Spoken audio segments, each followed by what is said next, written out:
Good morning and welcome to the first Other Worlds Wednesday live stream.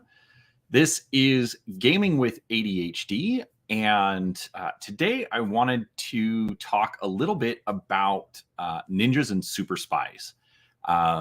There's going to be a lot to this, I should say, but basically. While this isn't a full review of Ninjas and Super Spies, I wanted to talk about a specific aspect of it, namely the spy agencies.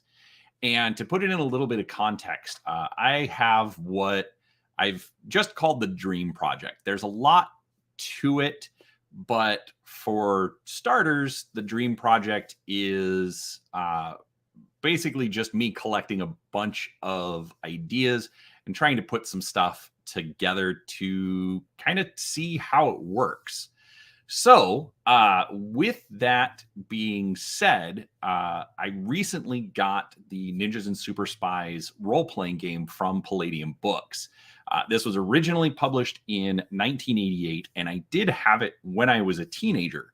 I do not know where my copy is. I do wish that I still had it, but at this point, I figured I liked it and I wanted to get a new copy of it. So when I got it, I was flipping through, enjoying all those fun memories. And one thing that stuck out to me was the option for spy agencies. Now, this is the first time that I'd seen Palladium use this rule set, and they then actually took it and expanded it into other games. They've got it in Rifts. They've got it in Heroes Unlimited. I've heard that it is in Beyond the Supernatural. I have not figured out which book it is in for that, especially because they have gone to a second edition there. I'm not sure if it's in Palladium Fantasy, but basically it's rules for making different types of organizations. So in Ninjas and Super Spies, it's a spy organization. In Heroes Unlimited, it's a superhero organization like the Justice League. In Rifts, they give you rules for towns, traveling circus, a mercenary company, and there's probably others that I've forgotten about and lost track of over the years, but it's ones that I actually have in my collection. So it actually kind of sparked some of my desire to work on this dream project. I've got a couple of notebooks. I've been writing things down, but I'd kind of gotten stuck and got to a standstill. So this kind of rekindled it for me. So what we're going to do today, I actually want to pull up the rules from Ninjas and Super Spies, show you how the organization goes together, and then I'm actually going to show you two organizations that I've created and kind of explain a little bit of the background that I've roughly got in place, and then we'll talk about that from there. Good morning, Very Silent Mouse. Nice to see you. So you make a good point. It is Palladium, and I absolutely understand that there are, I'll just call them concerns about Palladium. Some people really don't like the role-playing game itself, but one reason I actually wanted to do this particular video is because the rules are actually really generic. They give you more of a framework to work off of that honestly could go into any other role-playing game. So whether you want to use it for, say, Stars Without Number, or the upcoming Cities Without Number that they're doing for their kind of cyberpunk fantasy group, maybe you want to use it for Shadowrun, or heck, put it into I'm going to say Dungeons and Dragons, even though they look like they're imploding lately.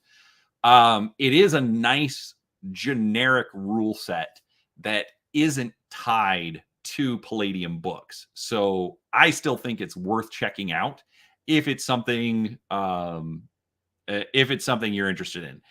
Yeah, a lot of people are still salty about the Robotech miniatures game, and I totally get that.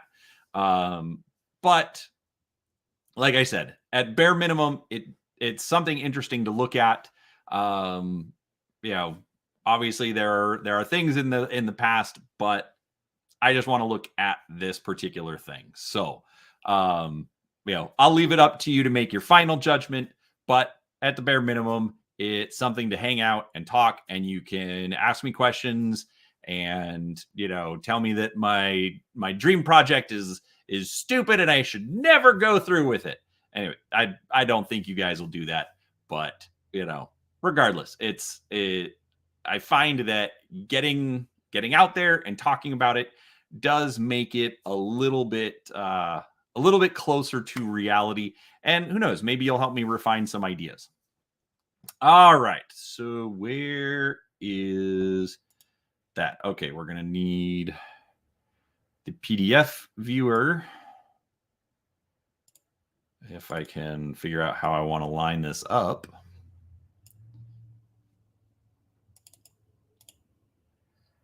Wait. Okay, so you meant the Robotech role-playing game from the 80s, and you are still bitter about it. Okay, I don't know what they did wrong with the role-playing game. Robotech was literally my entry into role-playing games. So I'm very curious as to what they did to embitter you about the role-playing game. Let's see here. And let's do that. All right. Actually, let's stretch this a little bit. And we'll fit to width. So a lot of people have their issues with the Palladium system. I'll be honest, I never understood it back in the day. So but I was an idiot teenager and I didn't really have anyone to teach me. But looking at it now, as an adult, having a little bit more experience, I think I'm coming around to it. I think it gets a bit of a bad rap, partly because of the way the games are produced, partly due to how do I want to put it? The fact that there's no index, some of the organization. I think those might be the bigger problems than the actual rule set. So yeah, it's I don't know. I'm having a lot of fun reading through the stuff, but maybe I'm just having fun because I'm reading through all of the lore. And let's be honest, Palladium did not go wrong with the lore. So there is that. But yeah, I can still understand those kinds of concerns. Oh, that actually works better. I like that. Okay. And there we go. All right. So spy agencies. Now, funny thing here, this is actually going to kind of go back to my point about the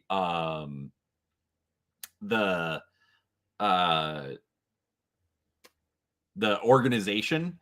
So this book, I don't think they've changed their print file in a long time, because per the table of contents, spy agencies is on page 58, and unless I am mistaken, that is not page 58. That is page 60. So there is that. But real quick, I do want to point this out. This is just a fun piece of art. Palladium really does put a lot of fun art into the book, all over the book, and they really sell themselves on their settings. And now this, obviously, it's going to look very much just like a comic book. The with the buildings in the background. Not a ton of detail, but enough to just give you that idea. So absolutely just love that, and especially when you hit this page, spy agencies, and you've got all of these people around the table. And is this a holo projector? I don't know, but it's just, it is a lot of fun. It is a lot of fun to look at. So, all right. Okay. So first thing that they want you to do, well, like if like they start with this, game master can randomly roll up both player and non-player agencies easily. Just roll a 1d6 for each category. The GM can feel free to modify any of the results. The resulting agency will fit well into the rest of the campaign world. All right. So obviously that's one way to do it. That's not what I did with mine. You'll see that here at the end. But they also give you some basics. Is it a martial arts school? So if you're just playing if you're just playing like a ninja organization, ninjas don't need a lot of equipment, so you can start with that. I am using StreamYard still. I have apparently been streaming too much this month, and I have stuff scheduled out for the rest of them. So I decided to pay for it. So that's why it took the StreamYard logo off.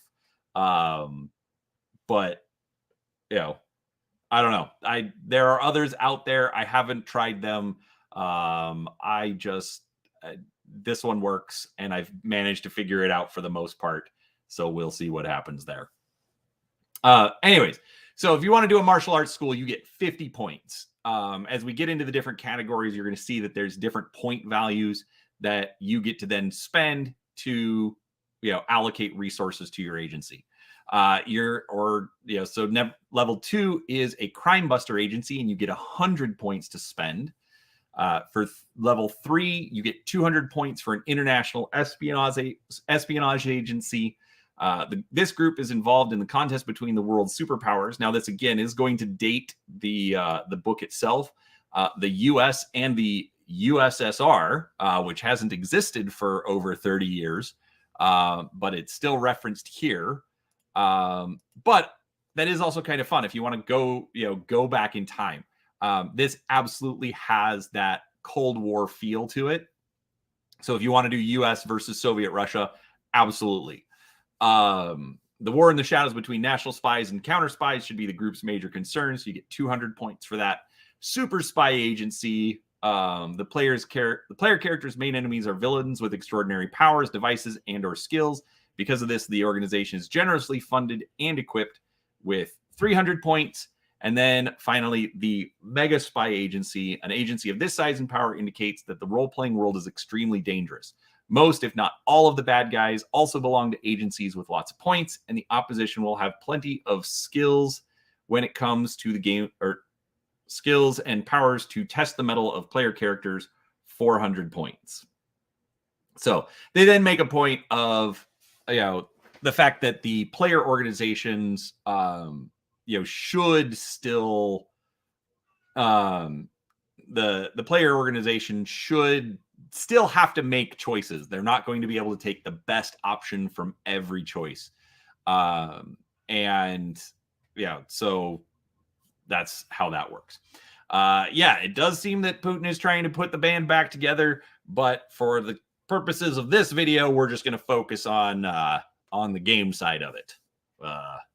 Because there's enough annoying stuff out in the world. So I just want to talk about games. So no offense. I don't mind that you brought it up. Just saying. All right. So this breaks it out into about 14 different categories that you can take. And I'm not going to read everything in each category and each option, but we'll just go through them really quick. So first off is outfits. So the standard clothing issued by the agency to its members. And that goes from none. Characters are responsible for their own clothing. Utility outfits. So basically a standard uniform for all employees. Basically think like Cobra Troopers or police department or what's another good example? Like if you you only live twice, like all of the generic ninjas or guys working in the rocket base, that all just looked exactly the same, something like that. Number 3 is an open wardrobe. No, don't apologize, Silent Mouse. You're perfectly fine. Like I said, I don't mind that you brought it up. I was just redirecting back to the topic at hand, and hopefully we can just have some fun with this. Let's see. Then so an open wardrobe, so a complete range of civilian clothes, and basically they said it's kind of like going to a regular department store or cheap mail order catalog, that kind of stuff. Then you could go to specialty clothing, armor, scuba gear, basically a little bit more expensive clothes. Number 5 was gimmick clothing, so full range of clothes, and then lots of money to spend on it, high fashion, designer labels, all that kind of stuff. And then the final option was unlimited clothing. Agency offers any and all clothing gimmicks for any standard clothing. So if you want laser cufflinks or parachute, tuxedo, you can get whatever you want. And so then if you notice, each of the different options do have different points. So if you're just like a standard uniform, it's 2 points, open wardrobe 5, specialty 10, gimmick 30, unlimited 50. And so generally that's what you'll see is like the top one is going to be about 50 points. Number 1 is always, you don't have any of that, so it doesn't cost you anything. And then the points are going to kind of vary between that. All right. Next one is equipment. Now, this one does have a special rule, okay, because this is the equipment that the agency is going to provide. And, this one, you're actually allowed to take multiple options. So if you find that you need, cheap gear and electronic supplies, well, then you can take both of them and you just pay the points for both of them. All right. So this one goes from none, so the agency doesn't provide you any equipment, or cheap gear. You can take up to $500 worth of equipment available for each mission. Now, this is another thing that I think is kind of funny. It fits within the game. So they say each character has up to $500 worth of equipment. As we all know, there's inflation. And it's been 35 years since this book was written. So the pricing is all a little off. Like a fully automatic M16 is listed in the back of the book under the weapons section for like $500. That is not what those go for these days. So that was kind of funny to see. But obviously, if you're going to go off of those numbers, it'll give you kind of a general idea of what you can take. And yeah, you're right. $5,000 worth of electronics gear. Now, what I think is interesting is maybe it's $5,000 worth of gear, but the $5,000 we're going to spend on the gear for low end stuff is probably still going to be better than the kind of things that are listed in here. And don't worry, there's plenty of other things to date it. But for the purposes of the Dream Project, there's still some fun in there.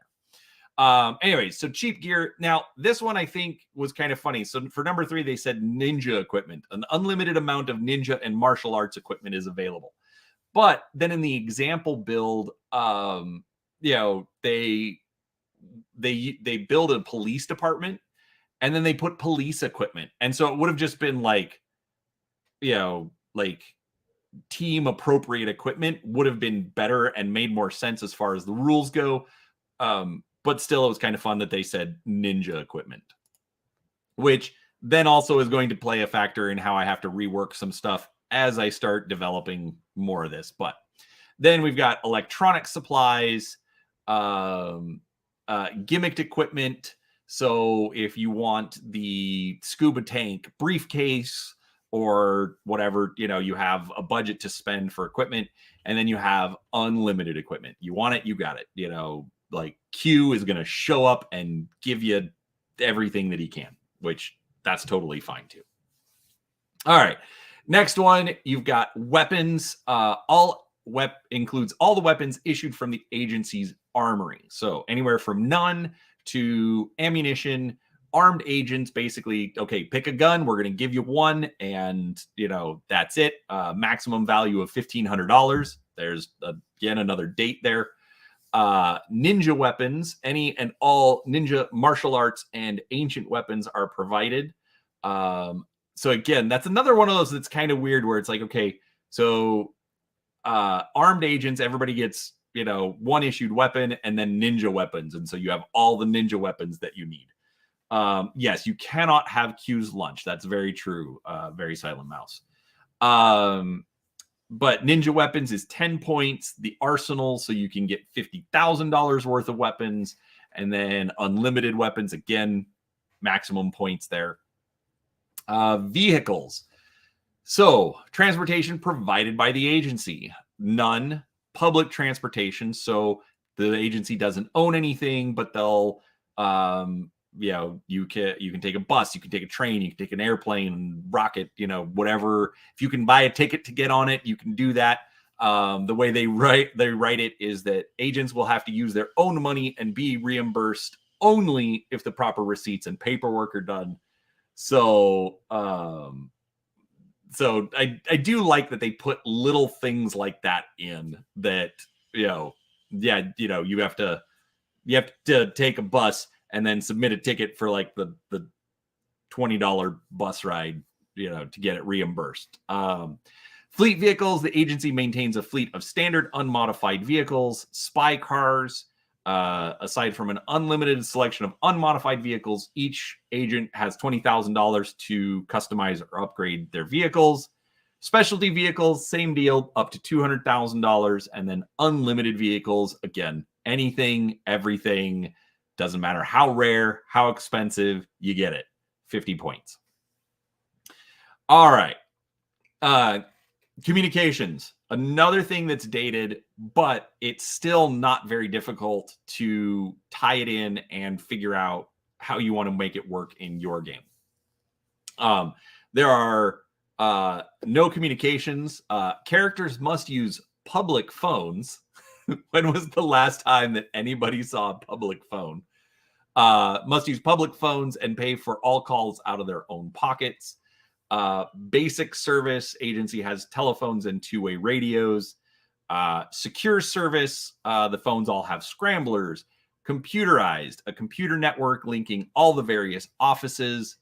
A satellite network or unlimited communications. Offices and distribution. Just how widespread are the offices and the personnel? So there's no offices. Everybody, including the director, work out of their homes. No real offices connected with the agency. Urban, national, regional, international, and then the last one is ubiquitous. So basically, they've got one major office. They've got interesting free public phones in Australia. I can understand. I guess because nobody really carries, cash or change with them anymore. That kind of makes sense. Weird. Yeah, I have so we call them pay phones. I have not seen a payphone in I don't know how long. But again, putting this all into context, you go watch an old James Bond movie, and it's a corded phone, and he's dialing out, calling a messenger service. Again, gives you all those kind of feels. All right. Next one, military power. The amount of military force that an agency can command directly. And that literally means they just call up and the unit, goes out. None, security guards. So just a few hired security guards. Militia, they can call on a 150-man force of National Guardsmen, a private army up to 200 experienced mercenaries, a strike force up to 450, and then a major strategic force with 5,000 soldiers, vehicles, aircraft, artillery, transportation, shipping, etc. So, that's that. Sponsorship. Who is controlling the agency, providing them with their leadership and their real source of funds? Is it a secret sponsor? Is it a military sponsor, private industry, government, international organization, or agent sponsored? So basically, as you go up, it determines how much government control, or do you have free reign to do anything and everything that you want. So it's so as you see, I mean, they're putting in all of the things that you would have to consider if you wanted to make this spy agency. All right, next one is the budgets. Well, so the thing they let's highlight this one before I answer it. So they missed aliens. So Ninjas and Super Spies is very much approached from a lack of a better way to put it, a realistic interpretation of the genre. It very much has the feel of James Bond or Bruce Lee, those kinds of movies that were very ubiquitous back in the 80s. So yes, aliens would be fun, but that's where you get stuff like rifts. Maybe you want to do the mercenary organization. The rules actually do get expanded. Heroes Unlimited, like I said, does have its own rules for a super organization. So it's going to be it's going to be very similar, and we'll actually pull up the Villains Unlimited when I'm talking about mine or the groups that I picked, because they're actually the Heroes Unlimited one actually has a few more options that aren't available in Ninjas and Super Spies that I actually still felt fit. So I used those as well. I still kept to the Ninjas and Super Spies points values, but added in a couple of extra options. All right, so budget reveals the money available for special projects. So basically, no money for special projects, nickel and dime. So $5,000 to $10,000 for an operation. Small potatoes up to $50,000. Large loans up to $1 million. Big bucks up to $100 million. And mega bucks up to $5 billion. Again, the numbers are just ridiculous. Considering what governments are dropping these days. But still kind of fun. All right. Next one is administrative control. So how closely do agents have to follow the laws? Are they rigid? Are they loose? Do they have a free hand, agency protection, license to kill, or above the law? Literally do anything and everything you want. Internal security. So how likely is your spy agency to be infiltrated by the bad guys? Is there no security? Is it lax security? Is it tight security? Is it ironclad? Is everybody paranoid? Is it impregnable? And basically each level, the likelihood of being infiltrated goes down. So it starts at 25%, then 15, then 10, then 5, then 3, and then finally just a 1% chance of somebody infiltrating your organization. Next, we've got the external infiltration. So how, your spy agency, how likely was it to have infiltrated the bad guys? Anywhere from none to a rare, minor, traitor, low-ranking persons. maybe they have an information source. So that's the next one up. And with this one, it goes the opposite direction. So you start about a 10% chance of having somebody in the organization. Information source gives you 12. General infiltration, there's a 5% chance that each employee, not just that there's an agent in the major offices, but each employee could be working for the players, which that's a little confusing. So the rules for a modern Royal Wizard Society is probably going to be in Beyond the Supernatural or in Heroes Unlimited. Actually, Heroes Unlimited would probably make more sense because superheroes can be magic based as opposed to spies. I'm starting with this one just because this is where I kind of got the inspiration. But I'll show you some of the other options that are available in Villains Unlimited here in a minute, because we're actually almost done with the different options. But then blanket infiltration, major infiltration. For Heroes Unlimited, it's in the Villains Unlimited source book. It's not in the core Heroes Unlimited book. But if you want the super organization, it's in the Villains Unlimited book. And like I said, we'll pull that up here in just a minute. So then you've got major infiltration with actual leadership being potentially compromised. Let's see. Agency credentials. So what is the reputation? So the agency is assumed by the public to be a group of criminals, outlaws, vigilantes, or terrorists. No points for that. In this case, you actually have to pay points to be unknown, for nobody to have heard of the organization.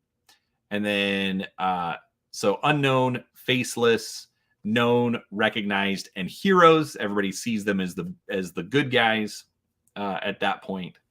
And then finally, you have the agency salary. In this case, it's the amount of money that players receive for, being members of the spy organization. They don't get paid, so they have no base salary. A pittance, so they get half the base salary.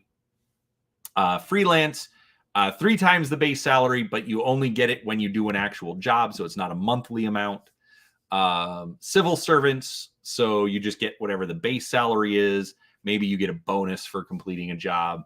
An excellent salary, so 4 times the base pay, and then outrageous. So you just get ridiculous amounts of money, and you can do whatever you want.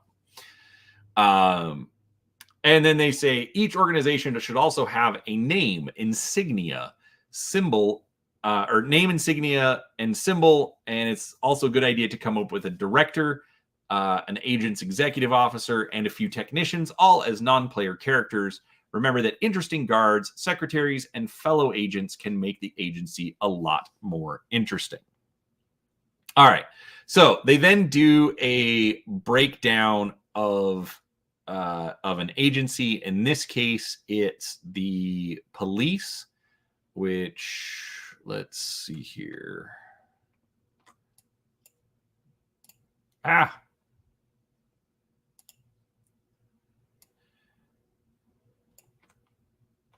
right, let's focus just on the police build out. All right, so they get, for outfits, they get standard police uniforms. Obviously, it's police department. Now, this is one thing that I thought was interesting. So for equipment, they said police department gear at 3 points, which is actually a little bit different than the basic, or than the official rules. So where is that? Oh, that went too far. No, stop. Bad at this. Sorry, folks. Um, okay, so for the equipment, there was cheap gear at 2 points and then ninja equipment at 5 points. So one of the things they straight up tell you to do is if there's a like if it doesn't quite fit, then then work with the game master. Come up with something that might work a little bit better for your particular organization. So they went with 3 points. So that obviously they could have like detective gear, that kind of stuff. And go from there. They went with standard sidearms, so one weapon issued, vehicles, squad cars, and helicopters, basic communication, offices and distribution, so precinct stations. It's just going to be the local police department, so it's not a national organization. No military power, government sponsored, nickel and dimed. It's the police department. They don't get any extra. They have to follow the laws, and there's almost no security. I mean, we've all seen all those cop movies, and it's pretty easy to sneak into the precinct. So, they even say here, most police stations, security is pretty lax, with criminals, lawyers, and citizens walking in and out all the time. On the other hand, prospective employees are screened for obvious criminal backgrounds. So it could be considered lax at 5 points. External infiltration, common minor traitor. The agency is known, and they are poorly paid civil servants, for a total of 73 points. So they're going for approximately 100 points. They came in at 73. Obviously, they could have changed some things up, maybe for a larger police department, things like that. But I think those are all reasonable choices. All right. So let's see here. Let me switch this out real quick.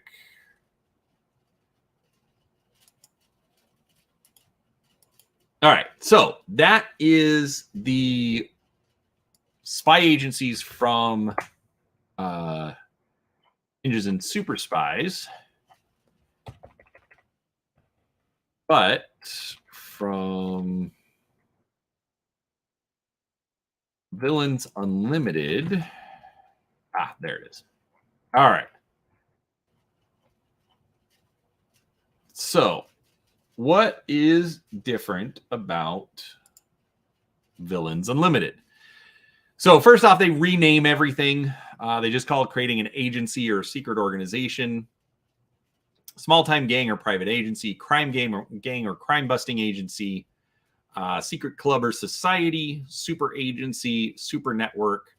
So super network comes in at 300 points, and then mega organization, which they give 500 points. So a little bit different, but they also have some extra options. So we still have our outfits, equipment, weapons. Now they also add in bionics and robotics. So what kind of cybernetic implants and things are available? Now, that option was not available in Ninjas and Superspies, although Ninjas and Superspies actually included the rules for cybernetics. So I thought that was a little interesting. Let's see. Vehicles, offices, hideouts, and distribution. So they changed things up. They still got communications, military power, super powered operatives. So they then also say, okay, what are the superpowers that are available? Sponsorship, budget, administrative control, internal security, external infiltration, research and information gathering. So so for superpowers, how are you going to find out that a bad guy is even theirs, like without blowing up a building? So, do you want to be Batman? That kind of stuff. Agency credentials, and agency salary. So basically they add 3 different organizations. They then have, in this case, the crime busting agency, which is a police station. No cybernetics available, no super powered operatives, and they do have research. So they change things up, and in this case, it goes up to 96 points. Even though they had 110 points available. So that is a quick rundown on quick rundown. We've been at this for 40 minutes, so about 30 minutes worth of rundown on how the agency portion works. Honestly, it was a lot of fun, literally just looking at it and just having some fun with it to see what I could come up with. So let's then switch up cameras again. All right, so this is just a little bit of background on the Dream Project. The system is good, feels GURPSy. Yeah, it kind of does. Let's be honest, 1988, they were probably probably took some inspiration from some of the stuff that GURPS was doing at the time. But regardless, I mean, it was fun. And like I said, it's a nice generic system that isn't even dependent on having to play Palladium rules. Some of the dollar amounts may not match up, but if you want to just use what they have in the books as a reference, then it's an easy way to, you can take that and kind of scale it up or come up with your own numbers, what you think is appropriate for modern stuff. All right. So, I want to read this off because I think it's a good point. I said, being around so many games and having ADHD, I end up with grandiose ideas that sometimes don't work out. For this, however, I've been putting ideas to paper over years. And so this is a collection of ideas and world building that may or may not come to fruition. But at a minimum, I will get it out there and maybe somebody will think it's a good idea and we'll see what happens. All right. So a little bit of a background on what this setting is that I'm putting together. All right. I've come up with a few different names. I'm not really ready to use those. But keep in mind, all of this is still kind of preliminary and subject to change. I am just trying to consolidate them all into one place. So the beginning is what I call the Great Collapse. It wasn't bombs or disease or an act of God like we had been told would cause the world's downfall. Oh, sure, there was plenty of all of that as well, but in the end, it was greed. Not the greed of the elite and powerful moving their pawns around the world, but the greed of those same pawns demanding more bread and circuses to continue the fiction that there was a limit to their demands. One by one, starting with the nations that gave their people the most, the societies collapsed as governments continued taking from those who had at the demand of those who had not. Those that had began to leave, and as they left, the government struggled with keeping their economies functioning. Some tried to take direct control, others collapsed almost immediately. But in the end, the stronger the central government tried to be, the worse the inevitable fracturing was. Countries as existed since the early 1900s ceased to be a thing. Major cities managed to establish some level of control, at least in the nearby regions, but that was only the ones that managed to survive the riots and uprisings. And they did not come out unscathed either. There is one old nation, however, and even it was not unchanged. The United States, despite their size, are relatively intact and in some aspects larger than before the collapse. But that is because the central government does not have the same level of control as it once did. While the United States still exists, they are more regional and insular, more loyal to their neighbors and friends than they are to a powerful central authority. The United States as a people and an idea still exist, but rarely do citizens refer to themselves as Americans instead of Arizonans or Pennsylvanians. And yet none of this was an accident. The wolf has been hunting for a long time, but the hunters will put it down. All right, so that is a background that I've only told a couple of people. Yes, it is a bit more libertarian in some of its concepts. Not trying to get too political, but that is sort of how I feel. I don't like big government. I don't like being told what to do a lot of times. but I also understand that I live in a society. So, anyways, there's a lot of. I wanted to bring that up just because I think it helps explain how I built the organizations and why I did it the way that I did. So the first one I want to talk about is the Hunters. All right, so commonly known as the Teams, this organization of individuals are fighting against the wolf and their plans for global control and domination. Unfortunately, they must operate without official sanction, as the wolf is everywhere, even the United States, which is seen as the last holdout against their predations. All right. So basically, then I kind of go through, I'm like, I use the rules from Ninjas and Super Spies and Villains Unlimited. And for this, I made it an international espionage agency. Now I copied and pasted a lot of this. I did, I'll go through it with the different selections I made and say why I made them. But on this particular page, it's literally just copy and paste from the books for now. All right. So for the agency features, starting with the outfits, standard clothing issued by the agency to its members, open wardrobe, basically a complete range of civilian clothes, including disguises and foreign uniforms, is available to any agent of the organization. So in this case, the Hunters are sort of a cell-like organization. They only know a few other agents, similar to The Division, if you've played that video game. So the players themselves don't have a massive organization backing them up, giving them unlimited funds, unlimited equipment. So for the wardrobe, if they need something specific, they may be able to get it provided to them, but they've got to go through some different channels. So for the most part, it's going to be access to normal everyday clothing. For the equipment, I actually made 3 choices here. The agency has cheap gear, ninja equipment, and electronic supplies. So basically, the characters can get most off-the-shelf equipment provided to them for an operation by the organization.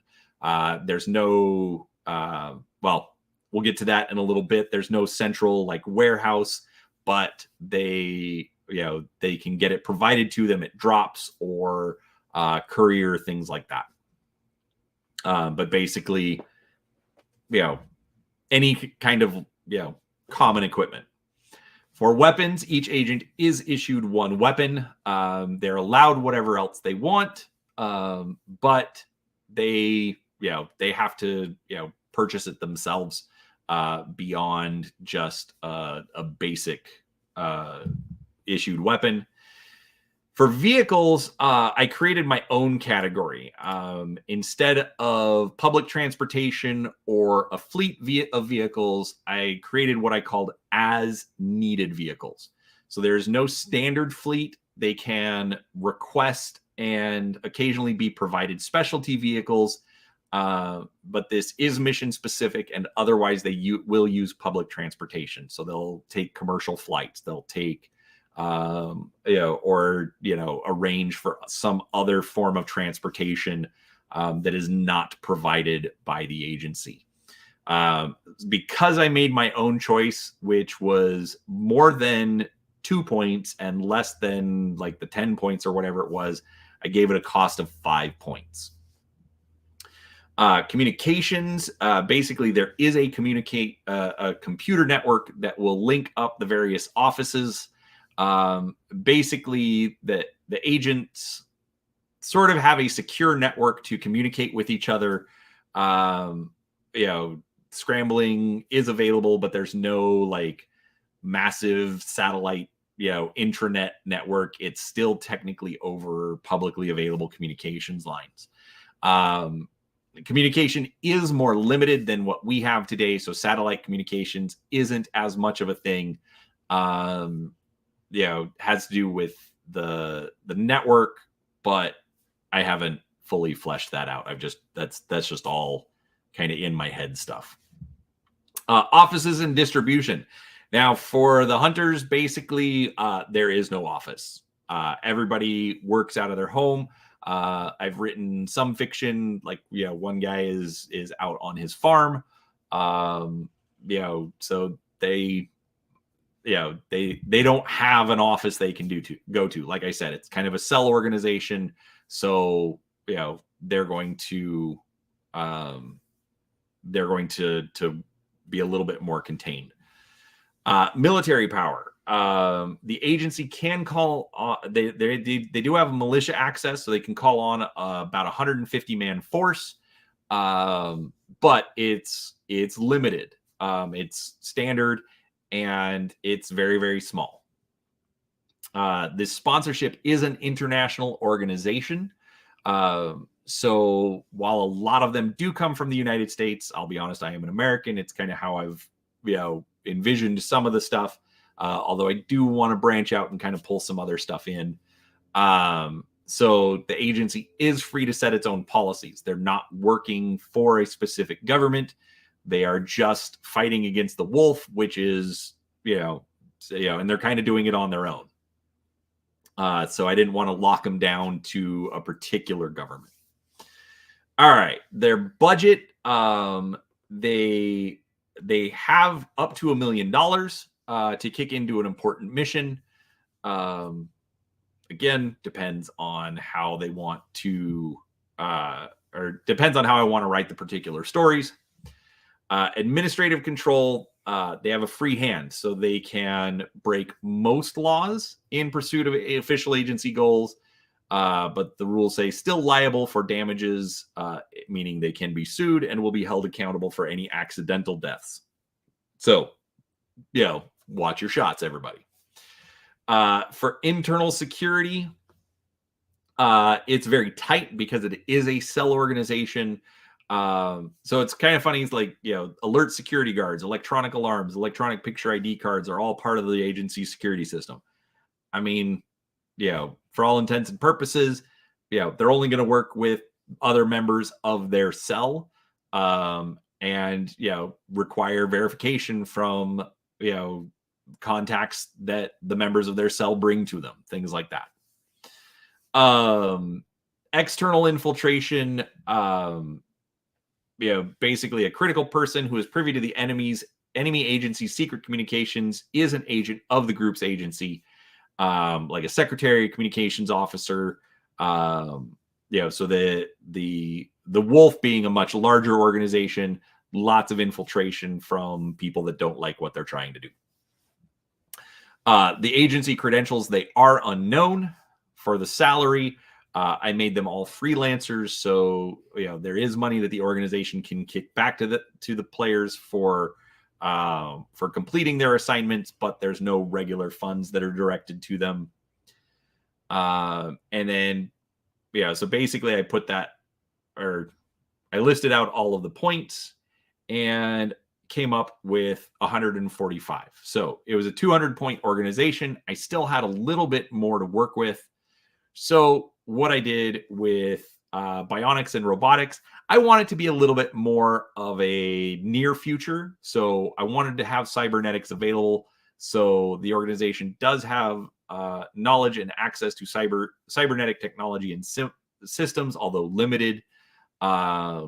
So qualified agents can receive implants. Basically, think like Cyberpunk, Shadowrun. Not quite as many cybernetic implants, but not zero. And then finally, research and information gathering. So I gave them superior connections. So basically, they have a large information gathering network because of the way they work. They, when I talk about the wolf and how they're organized, you'll kind of understand why they need that information. But the two of these gives me another 55 points for a total of 200 points. So like I said, I stayed with the Ninjas and Superspies budget, and gave them 200 points, and got to all 200 points using Villains Unlimited. All right, so the Wolf. The World Order Liberation Front is the power behind the scenes of the Great Collapse. While they are not an unknown group, there isn't a true understanding of how far their tentacles reach. In some places, they are overt and active publicly. In others, they are a power behind the scenes working to establish full control. But while large and entrenched, they are not yet prepared to take power. All right, so with this one, because I wanted them a larger organization, I want them to be seen as a challenge and a threat that it's not quite sure if the hunters are going to be able to eliminate the threat. Obviously, in a game world, that's a little bit better because then it implies that theoretically there will be no end to the story. But obviously, who knows what'll happen? I'm still playing with ideas. So with this one, I gave them a mega spy agency, which gives them 400 points. Outfits, they get specialty clothing, armor, scuba gear, all that kind of stuff. All of that's going to be provided by the organization. In fact, the Wolf, kind of how I envisioned it is sort of like a cross between Cobra from G.I. Joe and Spectre from James Bond. So there's one, we'll call it umbrella organization, but just like in James Bond, where you had Blofeld and his lieutenants, that are, the lieutenants work for mega corporations or governments or whatever it is. That's sort of how the Wolf is organized. So the Wolf does have direct units under its control, but a lot of it is into other organizations that it basically gets power by proxy. So that's why I gave them specialty clothing. Either the Wolf can provide it, or the government or the business organization can provide it. Equipment, I just gave them the maximum unlimited equipment. So all the gimmicks, all the things, obviously makes it a lot easier to give some sort of a challenge to the player characters by letting the villains have a lot more access. For weapons, they get the arsenal. So not unlimited weapons, but each agent is allowed to choose, or each villain is allowed to choose up to $50,000 worth of weapons. In this, I also kind of figured there'd be a lot more generic minions. And so then for villain characters, you'd be looking more at like the Blofelds or Destro or Dr. Mindbender, whatever it is. They're going to have kind of like those quirky, unique features to them that that differentiate those characters from the low level minions. So a lot of this stuff, when I'm talking about it for the Wolf, think of it as dealing with those particular special characters. Vehicles, they get specialty vehicles, lots of modifications. You want to make Destro's super tank, or Copperhead's water moccasin, whatever it is, you can do that. Communications, I still left it at computerized. Again, like I said, in the world, I do see a reduced communications network, not gone, but not as reliable as communications that we have today. Offices and distribution, they are ubiquitous. They are everywhere.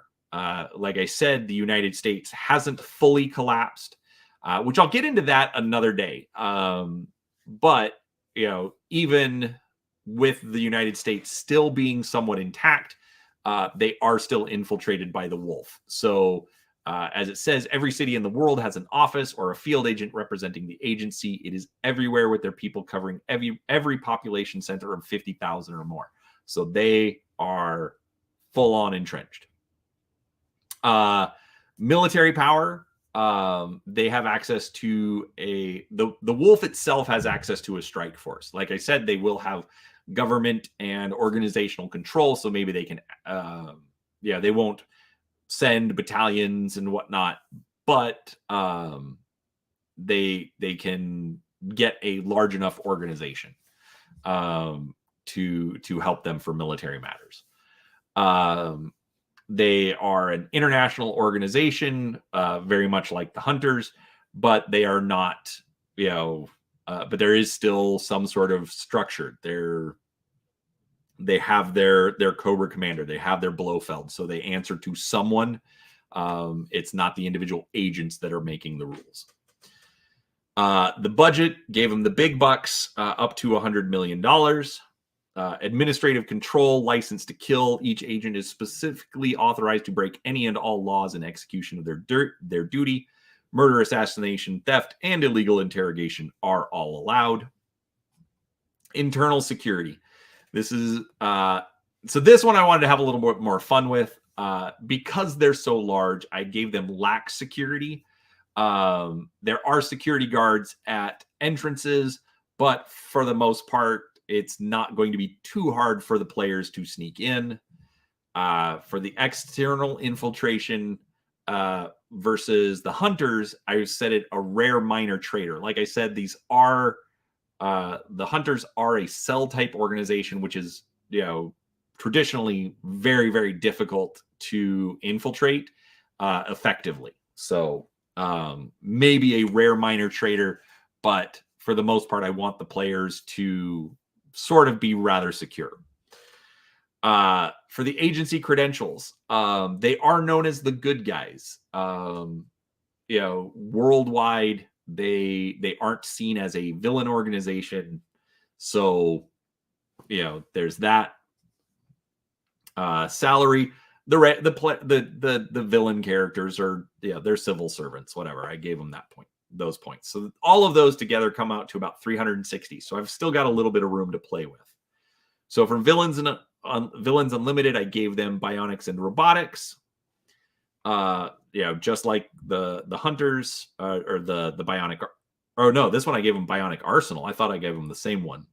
So basically, there's plenty of cybernetics to go around. If the villains need them, they will have access to them.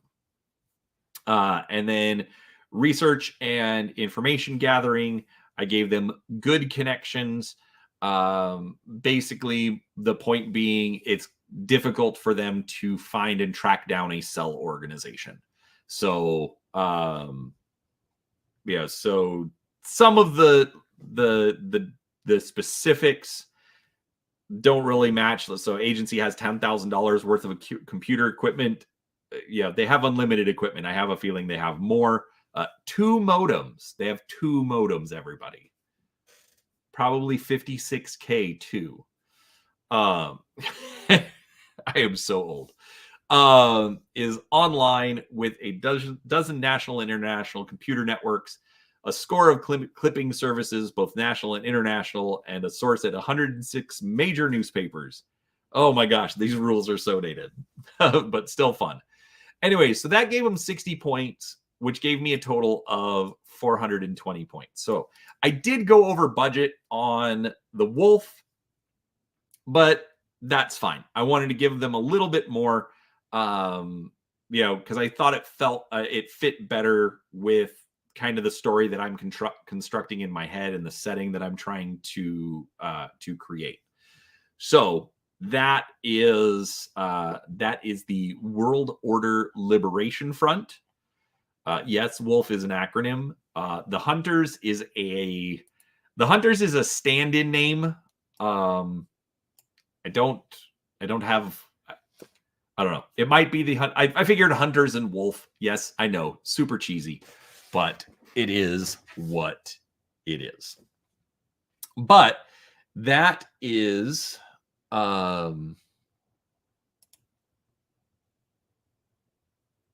those are my spy agencies. No, let's add that. There we go. That's what I wanted to do. So, trying to think. So overall, I mean, I thought it was fun. I was able to do both of the organizations in about an hour. I mean, I'd kind of read through the rules beforehand. I actually wrote them down in my notebook so that if I don't have Ninjas and Super Spies or Villains Unlimited with me, I have all of the information right there in the notebook. So even literally handwriting everything into a notebook, it didn't take a lot of time to put it together. But I thought it was a lot of fun. I do like how the rules are constructed. And I also like that's one thing that I think is very interesting about some of the older role-playing games. Very much you see that you're given guidelines as opposed to given hard, fast rule structures. You know, if they if you want to adjust like I did with the vehicles, you can do that. If you come up with something that works a little bit better, that's fine as well. And I think that's one of the strengths about the game that really did bring it back to me. So I was a little bit more excited when I got the book.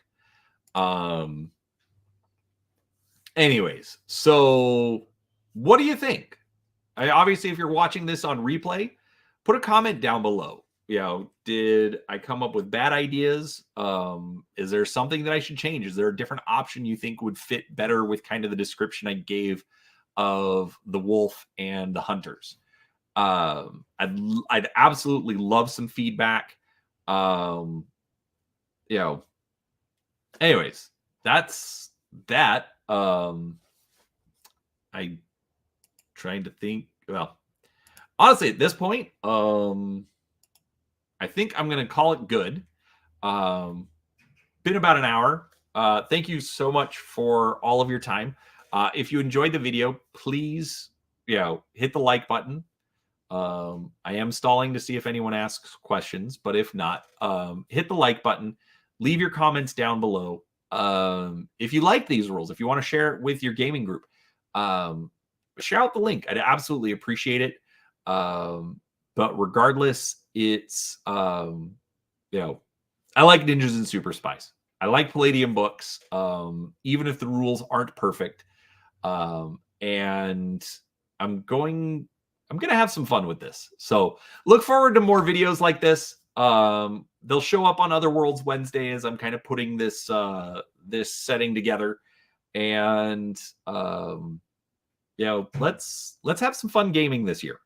So anyways, I'm going to end it there. Thank you so much for watching. I do appreciate your time, and we will talk to you all next time. Bye.